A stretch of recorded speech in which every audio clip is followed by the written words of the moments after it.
Logicamente, o governo não pode manejar um centro de prostituição, isso é lógico. Isso aqui não é tarefa do governo.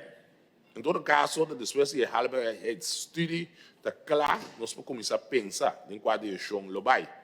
Pode ter um cenário, como o governo dona de propriedade, de qual pode vir essa aqui a fora de uma propriedade aqui dentro da Erfwacht. Não é usual que o governo está involucrado somente com explotação, pois é a semente de negócio que toma lugar dentro de um edifício ou um terreno.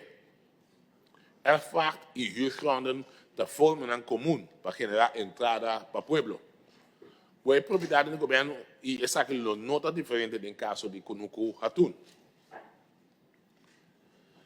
Tem caso que o uso de propriedade de Kunuku Hatun para atividade que requer regulação e controle do governo lo faz, essa aqui não tem seu rol como governo. Essa aqui também é um curso que o governo não está dono de propriedade que está sendo explotar. Que está gasto não pode ser complexo aqui conforme o plano do governo. Um projeto de taxação e valoração para o terreno de Kunuku Hatun está dentro do processo.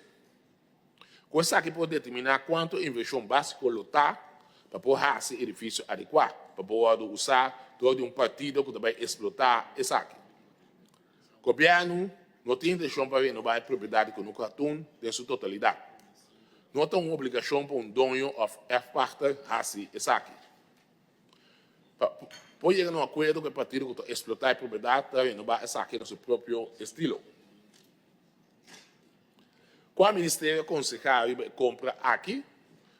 Ministério de Finanças e Ministério de Tráfego, Transporte e Planificação Urbano, VVAP, aconselhável compra aqui.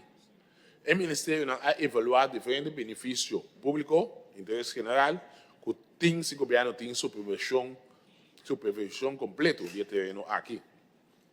O Conselho de VVAP também houve de certo motivo de compra de Kunuku Hatun de uma boa investição para o governo, fora do ponto de vista de VVAP. O motivo principal está com a locação, aqui está um estratégico, passou estar cerca de Lamang e aeroporto. O terreno é grande e que pode usar para diferentes motivos, que pode beneficiar o povo de Kosovo.